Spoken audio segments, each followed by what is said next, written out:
বলরামের সাথে কথা হলো, কিন্তু বলরাম কোনো যুক্তি দিয়ে মার কাছ থেকে গোপালকে নিতে পারল না। পাশ থেকে শ্রীরাম এসে বলছে, ও শ্রীরাম কয়েছে বাণী শোনো গো মানন্দ রানী, রাম কহিতে বাণী শোনো গো মানন্দ রানী, শ্রীরাম কয়েছে বাণী শোনো গো মানন্দ রানী, রাম কহিতে বাণী শোনো গো মানন্দ রানী।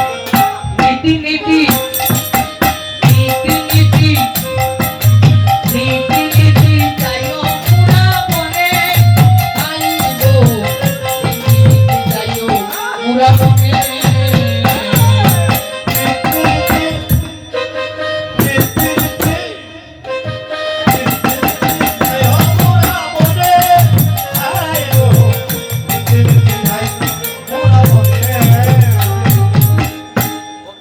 তুমি যে ভয় পাচ্ছ, তুমি যে ভয় পাচ্ছ, ভয় পাওয়ার কোনো কারণ নাই মা। তুমি তো জানো না মা, তোমার গোপাল সামান্য গোপাল নয়। যতে গোরা কালো মিলি মাঝে করে বনমালী, যেন বর্ষ চড়াই হোক কাননে। তোমার গোপাল কি করে জানো?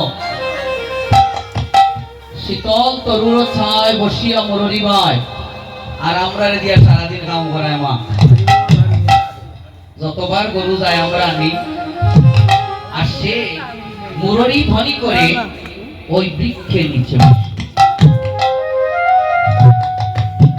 কিন্তু মা, ওই মুররির ধ্বনি শুনে একটা ঘটনা ঘটে গিয়েছে। রাধে রাধে। ঘটনাটা কি ঘটছে বাবা? শুনিয়া মুররি শুনিয়া মুররির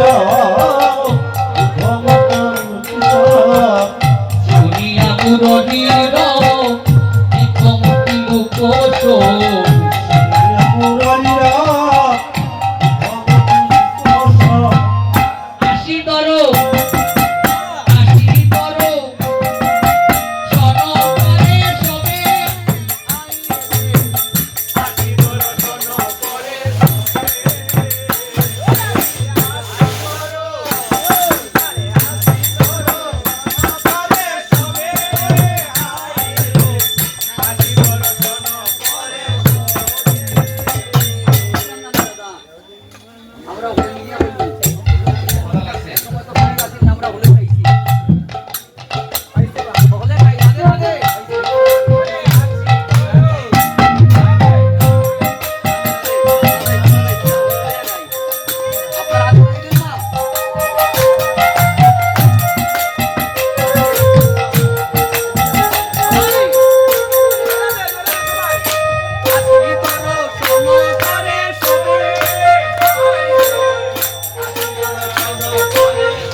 পর করি চতুর্মুখে মন্ত্র করি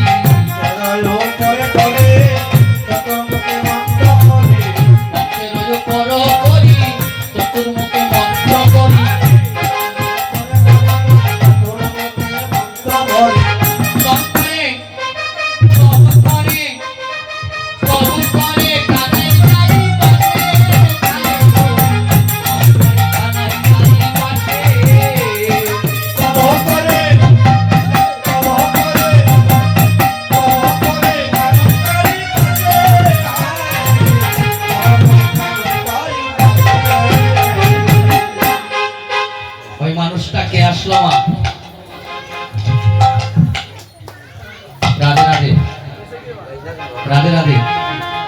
ওই মানুষটা বংশের ওই উপর করি চতুর্মুখে মন্ত্র করি স্তব করি কানারি চারিপাশে মানুষের কি আবার চাইর মাথা হয়? আবার বংশ বাহনে এসেছেন, তিনি হচ্ছেন সৃষ্টিকর্তা ব্রহ্মা।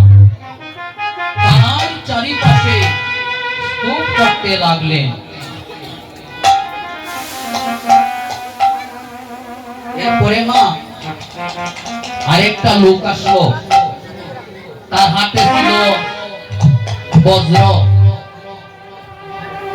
সর্বাঙ্গে তার নয়ন।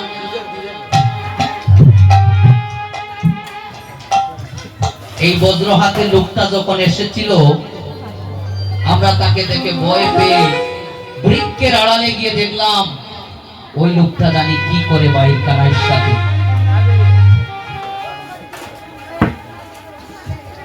কারো পরে হাতে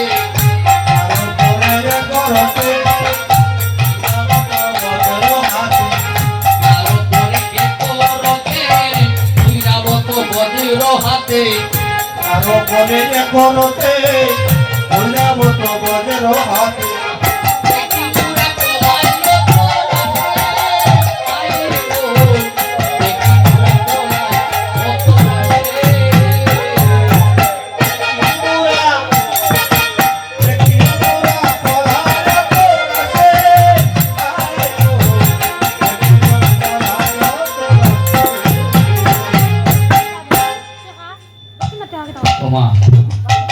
ঐরাবত মানে কি বুঝতে পারছো মা? ঐরাবত মানে হাতি। তারপর কি হলো? তারপরে কি হলো মা বলবো? চিরজটা ত্রিলোচন অসংখ্যে বিভীষণ, চিরজটা ত্রিলোচন অসংখ্যে বিভীষণ।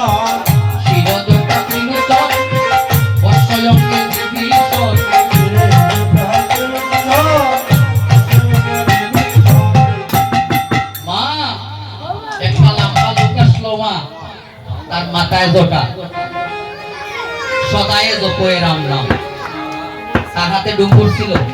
কিন্তু একটা ঘটনার কারণ ছিল মা, বইয়ের কারণ কি জানো? কি বই? ও তার জীবনে নাই বই আশা,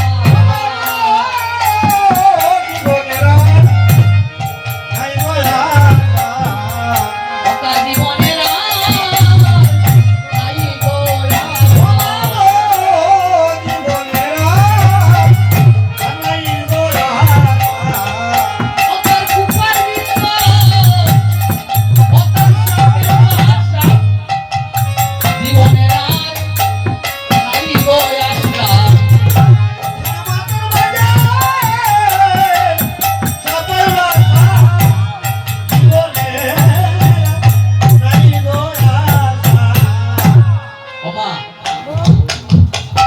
কেন তার আশা নাই?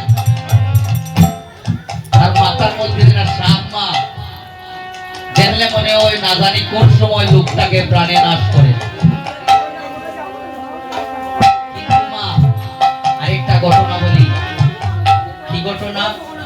তার উপরে